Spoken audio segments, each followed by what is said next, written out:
Hey, what's going on? That's Markel here. So let's get started with two questions that I got that are kind of similar.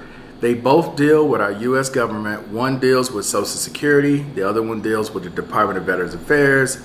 So here we go. And they both kind of go in the same realm. So here's the situation. On the Social Security side, I've gotten questions from someone about continuing disability reviews, CDRs. And they want to know, okay, why do I have to fill out this paperwork if I'm already disabled? I'm not going to get any better. Why do I need to do this? And what happens if I don't do it? I don't fill out the paperwork. I don't do anything. Okay.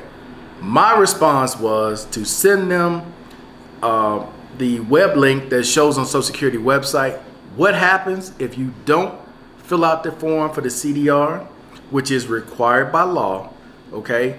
Because here's the thing, guys, and I don't understand why people want to fight these things and for whatever reason, okay? The number one thing I look at is who's paying me?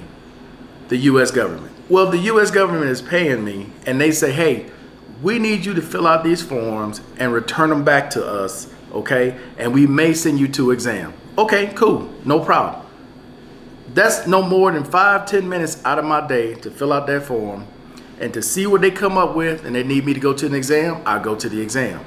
But for some of you all who want to fight it, and that's fine. That is your choice if you want to fight it.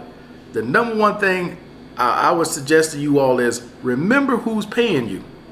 Remember who's paying you. And to look up what the law is when it comes to continuing disability reviews. Because if they believe, the U.S. government, Social Security, or whoever is doing your file believes that your disability is not permanent in nature, they're going to ask for you to do this form to see if you're still keeping up with your same level of care. That's required by law. If you have a problem with that, you got to go to Congress. They're the ones that wrote the law. The president signed it. Whoever the president was that signed it in the law. Okay? But me, I'm going to comply. Now, if you don't want to comply, you no longer want to receive that benefit, cool. Don't fill out the form. Because one of the things that Social Security can do if you refuse to comply is cut you off immediately. So that is strictly up to you. Now, when it comes to the Department of Veterans Affairs, when it comes to the VA sending you a letter saying that they're going to reduce or they're going to take a disability away, instead of getting upset, ladies and gentlemen, you need to read that whole form, because in a comment I recently received, it said they're going to take the benefit away and they didn't even give me the opportunity to say anything. That's not true, because with every letter the Department of Veterans Affairs sends out, they are supposed to. And if you got the letter that doesn't tell you about an appeal process or anything, then you need to go to your local congressperson or you need to go to the local news station. Because I've never seen a letter from the Department of Veterans Affairs that does not give you the option to appeal whatever decision is made. That's on every letter. Now, if you have something that's different, and I put it in the comment section, you need to go to your congressperson and you need to go to the press, because they didn't give you the opportunity to appeal it. If that's what you're saying is true. I've never seen that. But here's to people who are possibly getting a letter that says they're going to reduce your rating or they're going to take your rating away. You should file an immediate appeal. An appeal will put a halt to everything. You will get a date. You will have the opportunity to submit whatever evidence you need to submit to show whatever they're claiming is not correct. Okay? Do not just get mad, throw it in the trash, and say, forget it.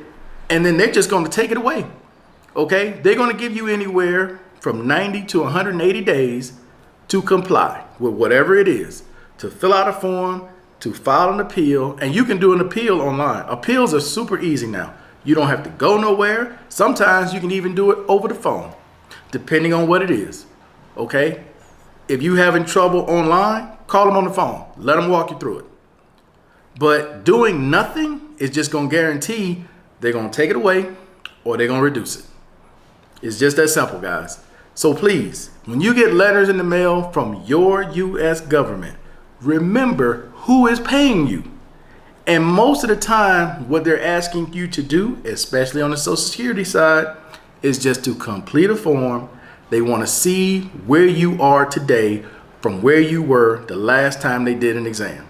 And if you're doing everything you're supposed to be doing, going to the doctor, getting your medications, regular visits, or whatever it is, you should have no issue. So that's it for now. I appreciate everybody watching as always. And until the next time, guys, I'm out of here. Peace. Enjoy the rest of your day.